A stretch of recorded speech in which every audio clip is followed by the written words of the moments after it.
আজ থেকে পশ্চিমবঙ্গের সমস্ত মা এবং বোনেদের জন্য দুর্দান্ত সুখবর। কারণ আজ থেকে শুরু হয়ে গেল অন্নপূর্ণা ভাণ্ডার প্রকল্পের কাজ।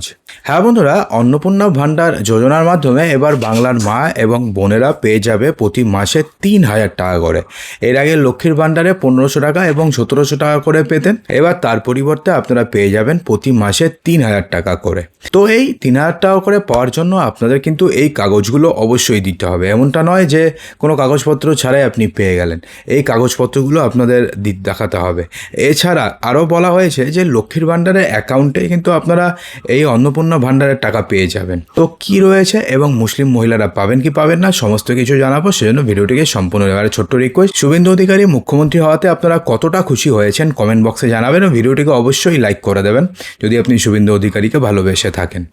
বন্ধুরা, শপথ গ্রহণের পরে শুভেন্দু অধিকারী স্পষ্ট বলে দিয়েছেন যে তারা তাদের সংকল্পপত্রে যেই সমস্ত তারা অঙ্গীকারগুলো করেছিল সেই সমস্ত অঙ্গীকারগুলো তারা এক এক করে পূরণ করবে।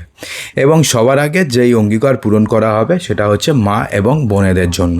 এছাড়াও আয়ুষ্মান ভারতও কিন্তু চালু করা হবে। আয়ুষ্মান ভারত কি, তার জন্য আপনাদের কী কী করতে হবে এই নিয়ে আমরা ডিটেল ভিডিও করে দেবো, আপনারা আমাদের চ্যানেলে পেয়ে যাবেন।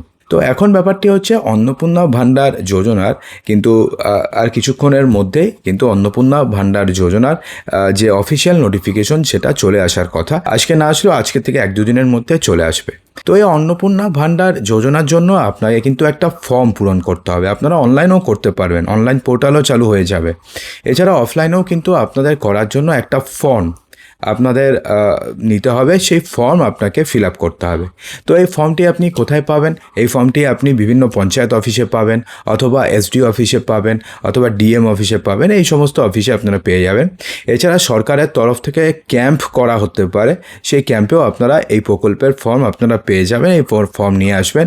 ফর্ম কিন্তু ফিল আপ করার সময় অবশ্যই আপনাকে মনোযোগ সহকারে ফিল আপ করতে হবে। এমনটা নয় যে আপনি কোনো ভুলভাল করে ফেললেন, তারপরে আপনি জমা দিলেন, আপনি টাকা পেলেন। তো যখনই ফর্ম বেরোবে আমরা স্টেপ বাই স্টেপ আপনি কীভাবে ফিল আপ করতে হয় সেটা নিয়ে আমরা ভিডিও করব। অবশ্যই ভিডিও দেখার পরে তারপরে ফর্মটি আপনি ফিল আপ করে জমা করবেন। তো হলো, তো এখন ব্যাপারটি হচ্ছে ফর্মটিকে ফিল আপ করবেন। ফর্মটিকে ফিল আপ করার পরে আপনাকে জমা করতে হবে, কিন্তু আপনাকে কিন্তু বেশ কয়েকটি কাগজ সেই সঙ্গে জমা দিতে হবে। তো প্রথম যে কাগজটিকে আপনাকে দিতে হবে সেটা হচ্ছে আপনাদের আধার কার্ড, অর্থাৎ আধার কার্ড কিন্তু মাস্ট, আধার কার্ড লাগবেই লাগবে।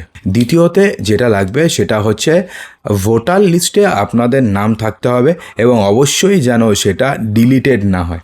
যদি এমনটা হয় যে আপনাদের নাম ডিলিট হয়ে গেছে, ঠিক আছে, তাহলে কিন্তু আপনারা পাবেন না, অর্থাৎ আপনারা কিন্তু ফর্ম ফিল আপ করতে পারবেন না। যদি আপনাদের নাম ধরুন ডিলিট হয়ে গেছে, আপনারা ট্রাইব্যুনালে অ্যাপিল করেছেন, ট্রাইব্যুনালে অ্যাপিল করার পরে আপনাদের নাম ইনক্লুডেড হয়েছে, ঠিক আছে, তাহলে সেক্ষেত্রে কিন্তু আপনারা পরবর্তীকালে আপনারা অন্নপূর্ণা ভাণ্ডারের জন্য অ্যাপিল করতে পারবেন, অ্যাপ্লাই করতে পারবেন। কিন্তু আপাতত প্রথম দফাতে যে অন্নপূর্ণা ভাণ্ডারের যোজনার টাকা যারা যারা পাবেন বেনিফিশিয়ারি, সেই লিস্টে কিন্তু আপনি থাকবেন না। অর্থাৎ প্রথমটি হচ্ছে আধার কার্ড আপনাকে দেখাতে হবে। আপনাকে যেটা দেখাতে হবে সেটা হচ্ছে আপনার ভোটার লিস্টে আপনাদের নাম থাকতে হবে, এবং 3 নম্বরে যেটা থাকতে হবে আপনাদের যে কোনো একটা অ্যাড্রেস প্রুফ দিতে হবে। আধার কার্ড যদি আপনি আইডি প্রুফ হিসাবে দেন তাহলে অ্যাড্রেস প্রুফ হিসাবে যে কোনো একটা কার্ড দেবেন। যদি আপনাদের ভোটার কার্ড থাকে, 18 বছরের বেশি হলে তো ভোটার কার্ড থাকবেই, ভোটার কার্ড দিতে পারেন, বা ড্রাইভিং লাইসেন্স দিতে পারেন, প্যান কার্ড দিতে পারেন, এই সমস্ত কিছু আপনারা দিতে পারেন, এতে কোনো সমস্যা নেই। অর্থাৎ এই কার্ডটি দিলেন, এরপরে আপনাকে কী করতে হবে, আপনাকে 2 কপি ছবি দিতে হবে, পাসপোর্ট সাইজের রিসেন্ট কালার ফটোগ্রাফ দিতে হবে, ঠিক আছে। তো এরপরে আর কী লাগবে, এরপরে সবথেকে যেটা ইম্পর্ট্যান্ট সেটা হচ্ছে ব্যাঙ্ক ডিটেলস, যেখানে আপনাদের টাকাটি ঢুকবে। তো এরপরে কি রয়েছে, আপনারা আপনাদের ব্যাঙ্ক ডিটেলস দেবেন।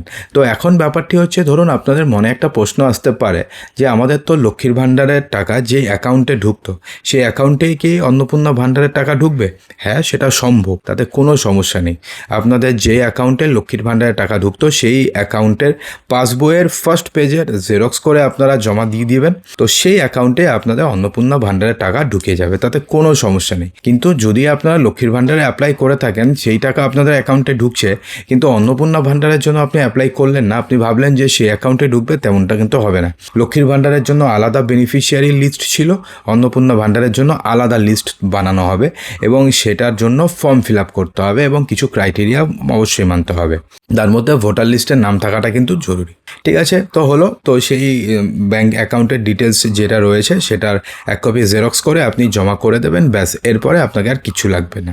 তো এখন ব্যাপারটি হচ্ছে, এখানে কোনো টার্মস অ্যান্ড কন্ডিশন রয়েছে? অর্থাৎ যারা যারা ধরুন লক্ষ্মীর ভাণ্ডারের টাকা পেত সবাই কি পাবে? হ্যাঁ, সবাই পাবে, কিন্তু তার নাম ভোটার লিস্টে থাকতে হবে। যদি থাকে, প্রত্যেক মহিলা, সে তার ইনকাম যতই হোক না কেন, তারা কিন্তু এই অন্নপূর্ণা ভাণ্ডারের প্রতি মাসে 3,000 টাকা করে পাবে। এখন সব থেকে যেটা বড় প্রশ্ন, সেটা হচ্ছে মুসলিম মহিলাদের কি হবে? মুসলিম মহিলারাও কিন্তু এই টাকা পাবেন। তার কারণ বিজেপি কিন্তু একবারও বলেনি যে মুসলিমদের এই বেনিফিটগুলো দেওয়া হবে না, তাদেরও দেওয়া হবে, কিন্তু তাদের জন্য কোনো এক্সট্রা বেনিফিট দেওয়া হবে না, সেটা তো আলাদা প্রশ্ন। কিন্তু তারা যেই লক্ষ্মীর ভাণ্ডারের টাকা যেমন পাচ্ছিলেন, তেমনিভাবে তারা অন্নপূর্ণা ভাণ্ডারের টাকাও পাবেন। তারা এটার জন্য তারা ফর্ম ফিল আপও করতে পারবেন, তারা টাকাও পাবেন। হ্যাঁ, এটা ঠিক যে তারা এক্সট্রা কোনো বেনিফিট পাবেন না, যেটা অন্য কাস্ট পায় না। হিন্দুরা যে বেনিফিট পায়, মুসলিমরাও সেম বেনিফিট পাবে, অর্থাৎ মুসলিম মহিলারাও এই অন্নপূর্ণা ভাণ্ডারের জন্য অ্যাপ্লাই করতে পারবেন, এবং তারাও কিন্তু সরকারের তরফ থেকে প্রতি মাসে 3,000 টাকা করে পেয়ে যাবেন, তাতে কোনো সমস্যা নেই। কিন্তু আপনাদের নাম কিন্তু, সে যেই হোক, নাম কিন্তু অবশ্যই ভোটার লিস্টে থাকতে হবে। তো বন্ধুরা, আশা করব যে ভিডিওটিতে আপনাদের সমস্ত কিছুই সঠিকভাবে বোঝাতে পেরেছি। যদি ভালো লেগে থাকে তো লাইক করবেন, বন্ধুদের মাঝে প্রচুর শেয়ার করবেন, চ্যানেলটিকে সাবস্ক্রাইব অবশ্যই